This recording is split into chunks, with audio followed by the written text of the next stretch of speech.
So welcome to this last workshop and last session of this training academy on new trends and innovation on cultural roots.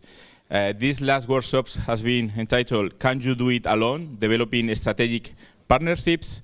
And we have three main people working on this topic here with us.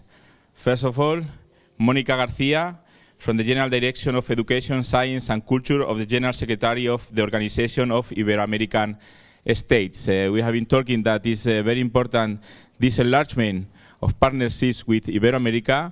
A recent convention was signed between the Institute and the Iberoamerican Organization, and she's going to give us some tips and some ideas on how to foster this cooperation. So Mónica, the floor is yours. Thank you very much.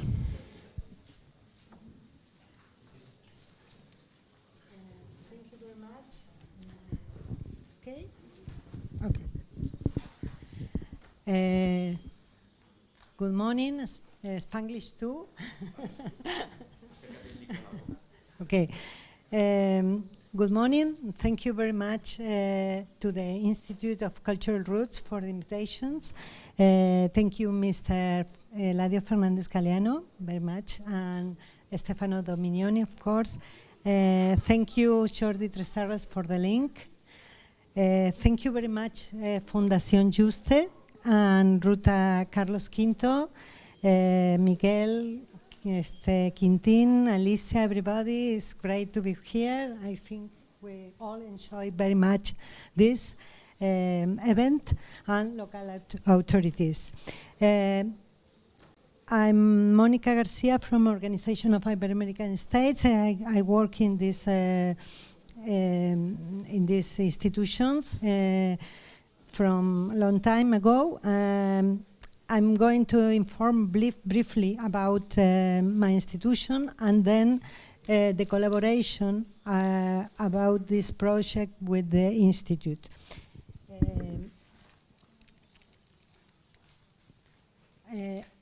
OAE, Organization of Iberoamerican States, is an international organization for cooperation and development. It is composed of 23 member countries: Spain, Portugal, Andorra, and the Latin American countries of Spanish and Portuguese language. Its headquarters is based in Madrid, Spain, and we have an office in Portugal and 18 national countries in the region. Our financing is covered with country member fees and through project. Briefly, our history, we were born in 1949 as Iberoamerican Education Office, and some years later we was transformed into an international organization. In 1985, the board decided to change the denomination, enlarging their target to culture and science. Since the beginning of the 19th, we organized the Conference of Ministers of Education and Culture from Iberoamerican countries in collaboration with the countries, in the framework of Summit of Presidents of this region. As our political cooperation framework, we want to contribute to the dialogue and cooperation, to join efforts and coordinate resources, and establish alliance to foster institution collaboration.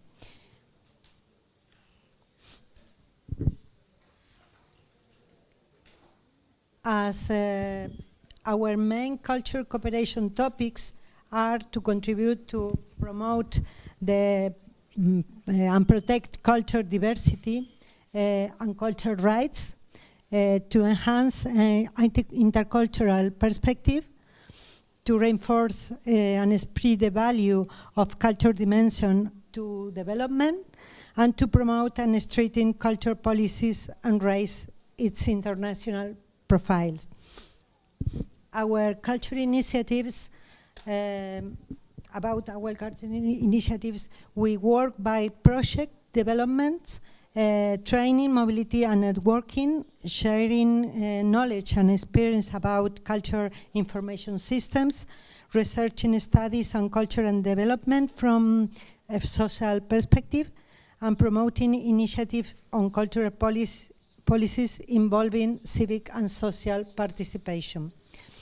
Our main document is Carta Cultural Iberoamericana, Iberoamerican Culture Chapter. The document was approved at the Conference of Culture held in Uruguay in 2006.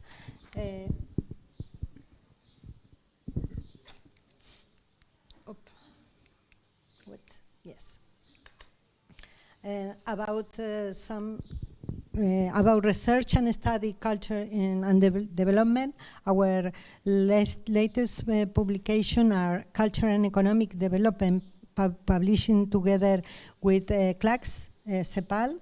The publication analyzes the effects on culture and in economic, and the comparative study on culture and development, a contribution for the strengthening of creative and cultural economies. About the culture information system, we work with through the Iberoamerican Observatory of Culture in order to contribute to the implementation of a culture information system, moving towards the establishment of system of shared methodology, and supporting training through technical assistance based on satellite account of culture. About concerning training and capacity building, we have a Centro de Altos Estudios Universitarios, high study that we have with 4 schools: School of Education, School of Culture, Science and Cooperation. It develops online and on-site training courses and seminaries from open calls or through demand of the Minister of Education of the countries. And then regarding the collaboration with the Institute of Cultural Roots, that is our link here with you, the European Institute and the OEE signed at the beginning of this year to search ways to cooperate in order to carry out a mapping of existing routes in Latin America, promote the extension of the routes, establish new routes in the region, contribute to the enlargement of the university network of research to cultural routes, and to promote the participation in joint activities. Concerning how these objectives will be achieved, basically it will be through elaboration of joint project proposal, requests for international financing, establish a cooperation, establish the cooperation plans, agreements and protocols, and collaboration with other institutions, networks and companies.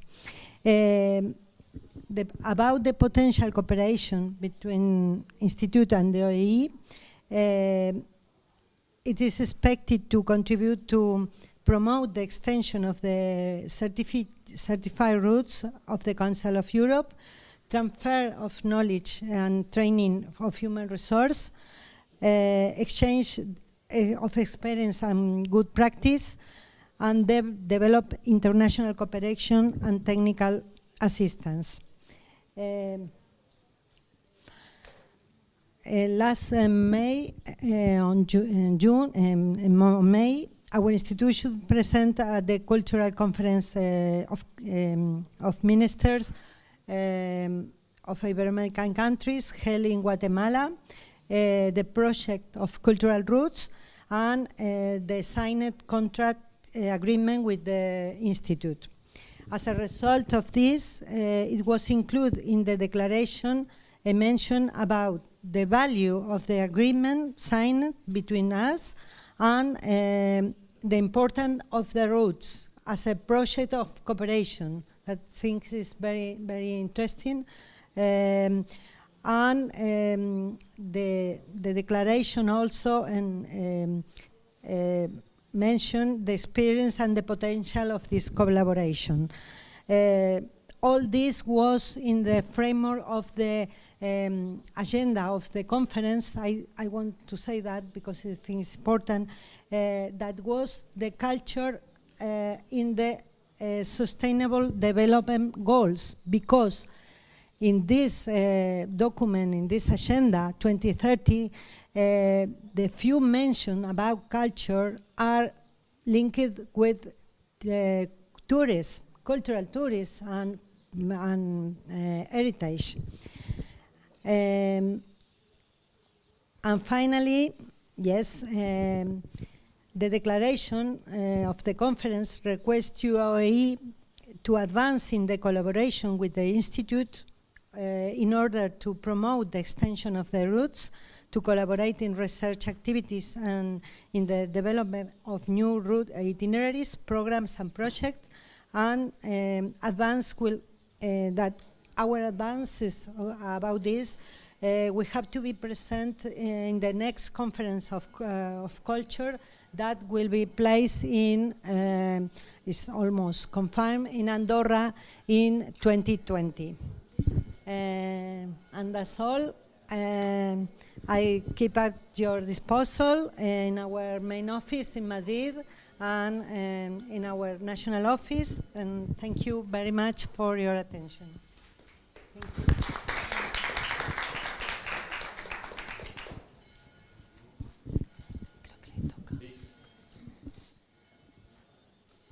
Hola, sí. So thank you very much, Mónica, and thank you also for give us this insight of what you are doing and all the potential for cooperation that you give to the cultural roots and all the work you are willing to do working with us. So here we have some colleagues that maybe you have some questions to put on the table that are interesting for you. Present yourself. Yes, I'm Richard Willems of the Route Saint-Martin. And my question is, how do you see the collaboration with the European or existed routes and outside Iberian? Because I think if we are in Germany or in Belgium, it's very difficult to and what is the value, the extra value of it? That is my question. Well, as our main office is in Madrid, Spain, it's like we are a link between Europe and Latin America, and that is like a bridge. That thing is very important. We also have a national office in Portugal, and we work with a lot with European projects. Yes. Our main focus is in ministers of education, culture from Iberoamerican countries, but we work with in some projects with Europe, some other countries. Yes, that's clear. A lot. We have, for example, a project called ULAC Focus that is from program Horizon 2020. And we are the only international organization that make the bridge between both regions, and the project is a research project that we have to, as a result of this project, we have to inform to the European Union about the recommendation for the relation in science, social matters and culture for the next strategies of the Union. So that's clear, but a bridge. Do you have deep plans or papers or something like that? I can. Okay, thank you. Thank you very much. So, any other questions from here, from you? to this? Okay. Yes, I'm Karin aus Austria from the Jerusalem, and my question is: it is difficult to cooperate with this political situation in these countries there, Guatemala, and I don't understand this, how it can be functionation. As we have a national office, they are very involved in all the projects there in education, and they are in contact with the ministries, and they are doing the project. You have some orientation depending of political government, but we have a strong how to say, a strong shape to work, because it's a long time of experience. So we are, in Latin America, we are the most known institution about education. That is our main area. Mm-hmm. And it's a long time, so we are strong in there.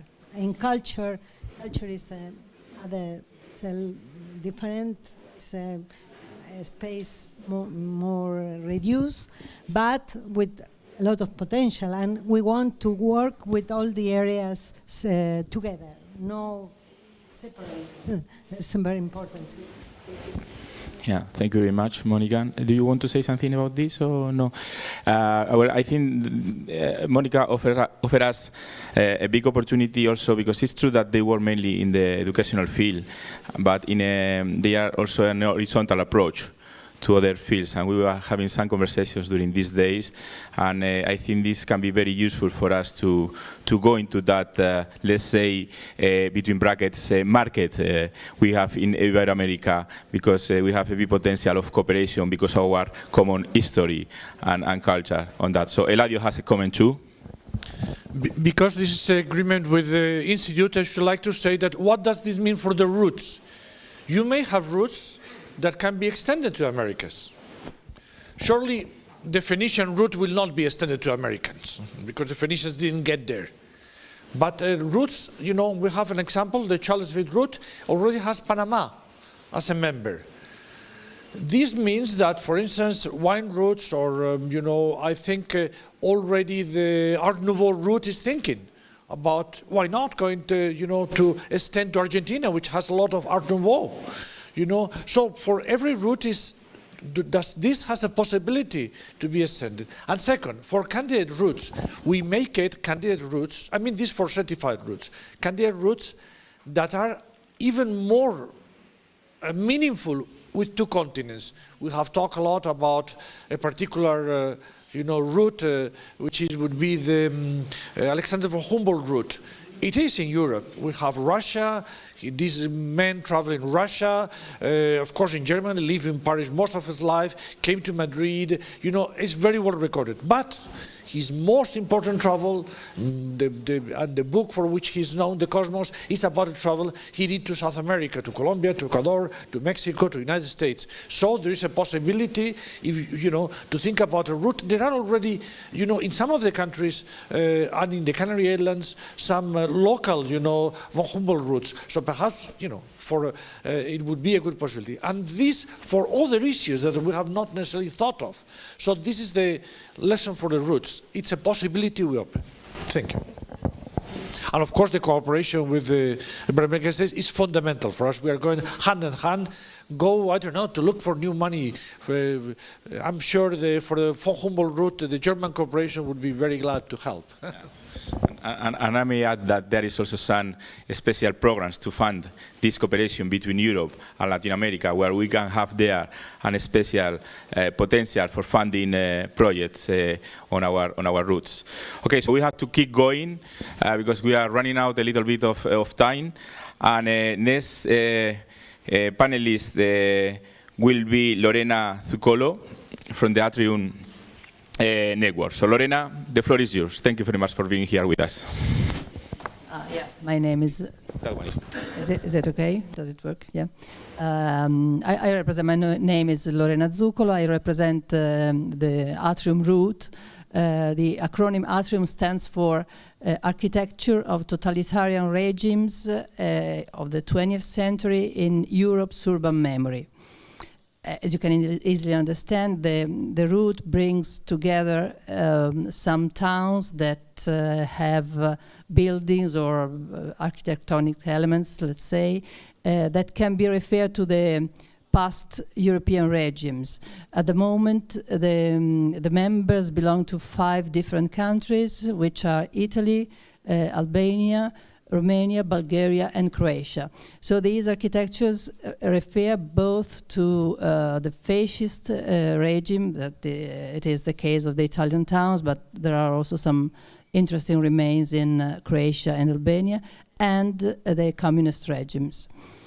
I come from a small village in northeast Italy, which joined the route only 1 year ago. The route has been certified in 2014, so the route itself is quite new. But I'm pretty new because I knew the route only for 1 year. So I may have missed some. I didn't take part in the beginning of the route in defining the route, so I may have missed some information. What I can say is why the village where I come from, that is Tor Viscosa, decided to join the route. I beg your pardon, but I would like to remodulate my presentation because since I come at the end, a lot of things have already been told. And so I try to say different things, new things, and not to repeat what we have heard for in these two days. It is, yeah, I told you about the heritage we have. It is quite a difficult heritage to live with, and much more difficult to propose to visitors. The problems we face every day are more than one. Maybe the most obvious one is the one related to nostalgia. We can see as nostalgic, even if the route is very clear in standing that no kind of revisionism is admitted. But of course, this is a risk we can see in this way. And we can be appreciated by nostalgic people, and this is quite an insidious aspect.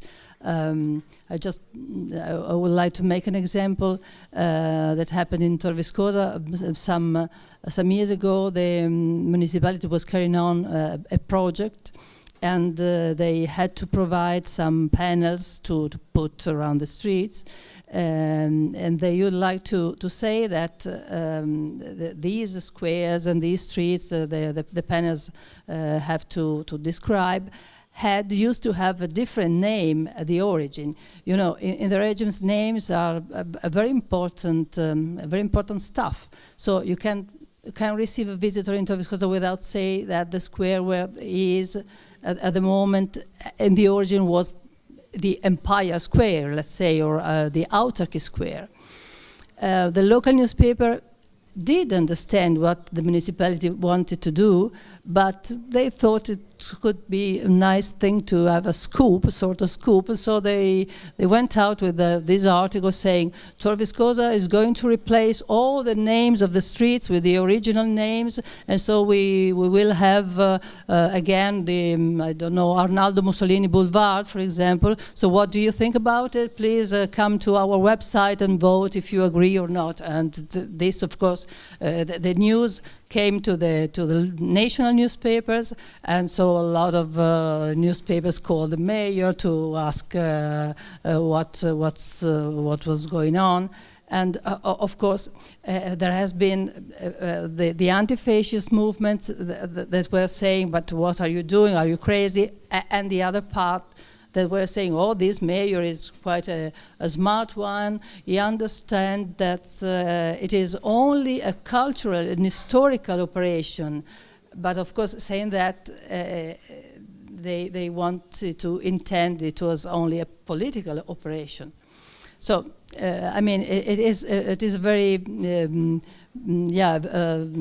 very, very good, difficult stuff to deal with, because you have to be ready to understand what you are talking with, and to be ready to answer, and to be ready to take the correct distance. Another problem we have in the route is the difference between the architectures.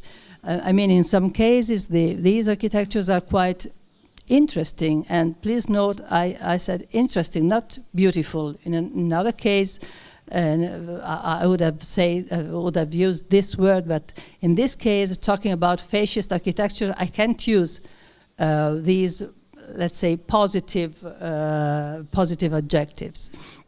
And so the route itself has made and is still making a great job on language, trying to make all the members understand how words to use, how to avoid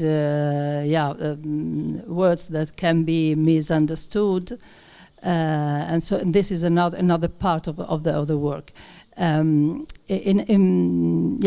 was talking about architectures. Yeah, in some cases the architectures are interesting from an aesthetic, artistic point of view, let's say. In other cases are maybe not so interesting from this point of view, but in any case they are interesting from an historical point of view, because through architectures you can tell the story of a place and of a period.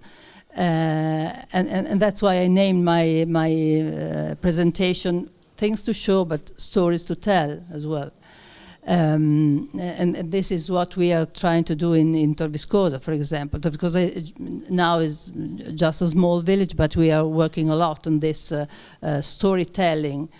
That's another huge point. And what's on? The reasons why Torviscosa joined the route, I think there are mainly two. One is a general consideration. For us, it is important to be in a route that brings together fascist towns and the towns coming out from the communist regimes, for the reasons I have just explained.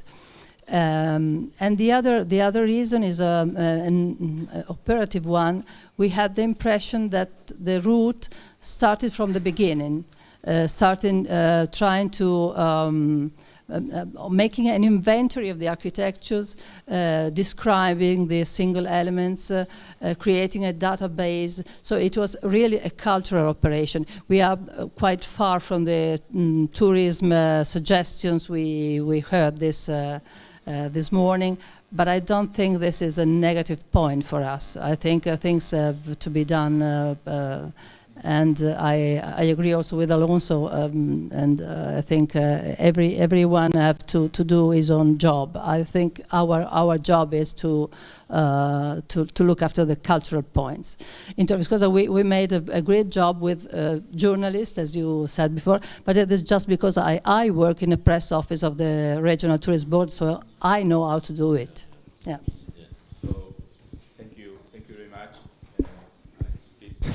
So thank you for this presentation, and also for giving us So I will take this micro. So for giving us this another vision that we were also explaining at the beginning, that is not only the tourism factor, which is important, but I think here we have to put in to highlight maybe those partnerships with the journalists, and the importance of really explaining well the work you are doing and why you are doing, especially for the citizens. And also because when you are talking about culture and history, it's a very sensitive topic that can provoke, as you mentioned. I don't know in which country, because I couldn't get it, in which country this happened, where half of the population were complaining because you were about to change the name of the streets. It was in Italy. So and well, and especially in Italy because of the history we have, because we have the same problem here in Spain. We talk about the names, historical names of the streets, and it's always very sensitive. So communication is very important, and these partnerships and this cooperation with journalists and local municipalities is, I think, is essential to well explain why you are doing what you are doing, and that you don't have ideological or other intentions to let's say influence on people in some way, but you try to explain the history is behind it. So any questions for her you have on this topic? Any questions? Because anyway, this is a sensitive also topic that is touching another topic we have been talking about these days. Something to comment over here? Or we want to go ahead with the last presentation maybe? Here, you have one, Noel? I didn't see you, sorry. Oui, c'était pour, je reviens sur la question ibérique. Le Portugal est concerné aussi dans votre coopération ibérico-américano du Sud? Oui, normalement oui. La Portugal, oui. Oui, quand on parle ibérique, c'est la péninsule ibérique compris.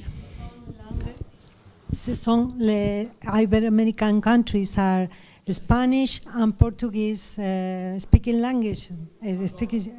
Andorra too, of course. Andorra because now they ask to enter in our organization. Okay, any other remarks or questions on this?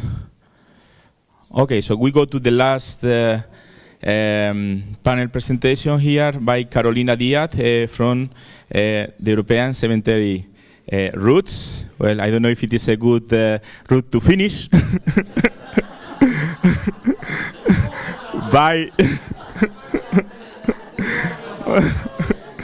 But it's a place where we all have to go some way. And so the floor is yours. Thank you. Okay, then I'm going to explain you some good practices of the European route in relation of the cooperation with their entities. Well, first of all, I'm going to present our association, that is ASTE, and well, the question is, what's ASTE? Maybe you have never heard about it, but the ASTE is the Association of Significant Cemeteries of Europe. It was founded in 2001, and nowadays we are 179 cemeteries from 22 countries. Its objective is to promote European cemeteries as a fundamental part of the heritage of the humanity.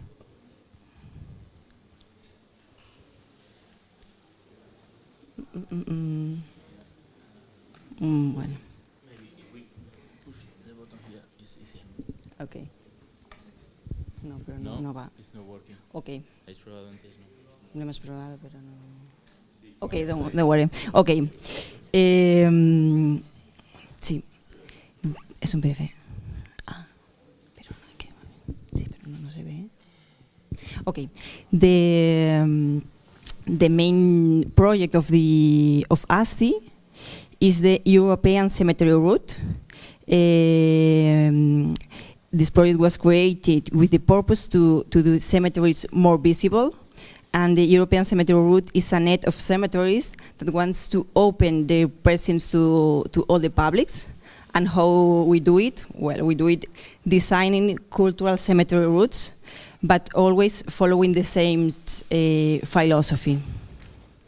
The objectives of the European route are to promote significant funeral heritage, drive cultural tourism, offering new spaces, encourage restoration of funerary landscapes,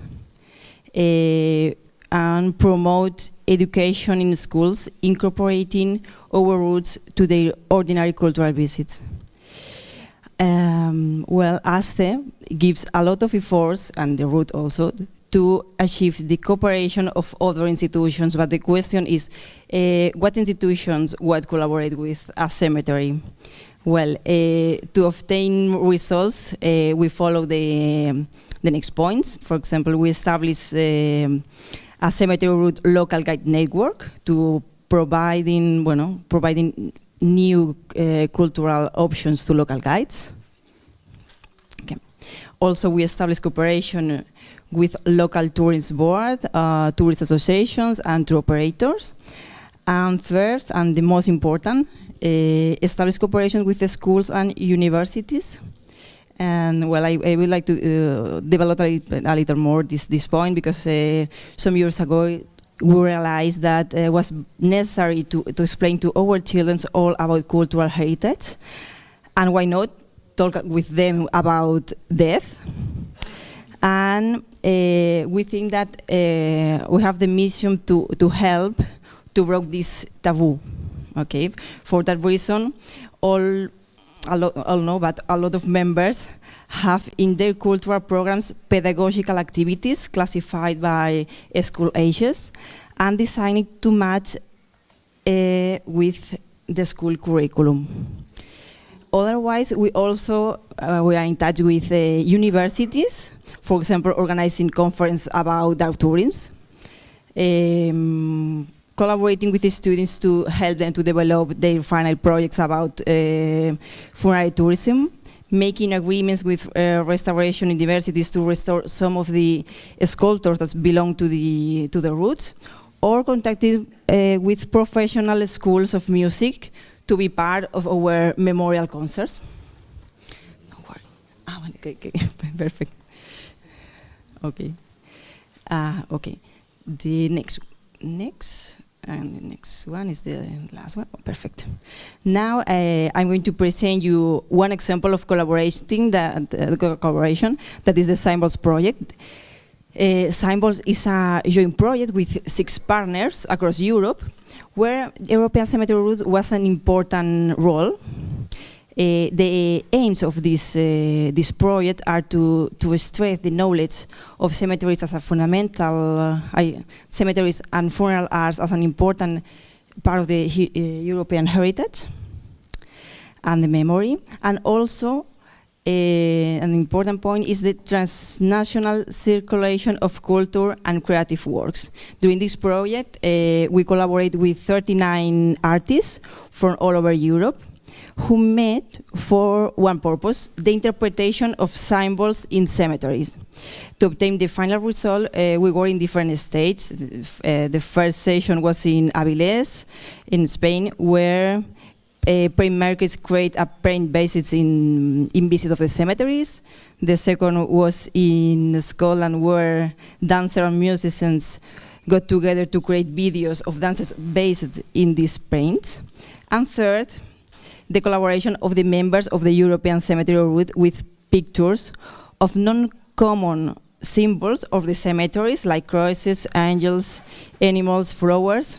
And the result was an impressive itinerant exhibition that combined prints, videos, and pictures to show the symbological richness of the cemeteries. The next stage is to create or to design routes through the cemeteries to show the symbolism of these spaces. And also we have a mobile application to show all the information of these symbols with your mobile phone. Well, and this is our experience. Thank you for your attention, and I'd invite you to discover cemeteries. Okay. So thank you very much. And well, it's true that I was making a joke at the beginning. It was the easy jokes, but maybe everybody does about that. But I'm also very concerned about this topic because we also have here. I don't know if you had the opportunity to see, but we had this German cemetery. Yeah.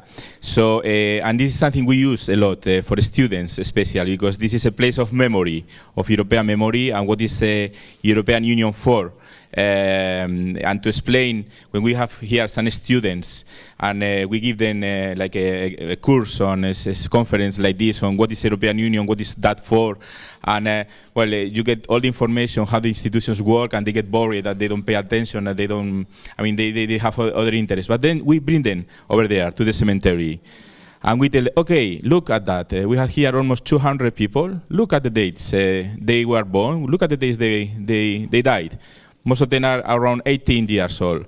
So this was the future of young people 60 years ago, before the European Union started. And that was the reason why the European Union started. So it really impacts people in a way, and it's a way of explaining European history and the reasons of European Union by visiting a cemetery. So, and it's true that in this case, it's quite particular in my opinion, what you explain, because you can make partnerships with all kinds of institutions, all kinds of institutions. And maybe there is some questions here on the table on this. Of course, like you said, Miguel, I think we are very interested because every route is passing a cemetery. You have the symbolic. The symbolic is very important and is universal. It's not only, it's further than the frontiers. So I think we can make publicity, yes, and otherwise it's the same. And that's the reason that we are here, I think. So thank you, it was very good. You want to add something? No? Yeah. On the question, we know one person that is in Colombia that is expert in cemeteries, roots there. So I can put in contact with you. I think it will, for example, this is a real cooperation, you know, because it's not so big area. It's very specialized, no? And so could be nice to put. Some associations there. Yes, of course. Yes, of course. Any other questions from the public? I have one for you because, well, and this is for you and for the rest, because as I say, I think your route in this case, that is a route that can cooperate with any of the other routes, almost anyone. How you think on that? How you thought on which kind of cooperation you can make? Because you talk you are cooperating with universities, with the schools, with different kind of cultural institutions and so on. What about the other cultural routes? Do you think about that? Well, just to take, I think that was interesting to collaborate maybe with spiritual roots or religious roots, because we have a lot of points in common. Maybe it could be interesting to collaborate with them. Yeah. Okay, so this is a message for those roots. And I think that for today, and almost for the training academy, we are almost finished. If there is no more questions to the panelists or in general, I think it's a good moment to close down these workshops and this session. I thank you very much, and we'll have like 2-3 minutes to prepare the room for the closing session. So thank you very much to the panelists, to the people asking the questions, and to all of you.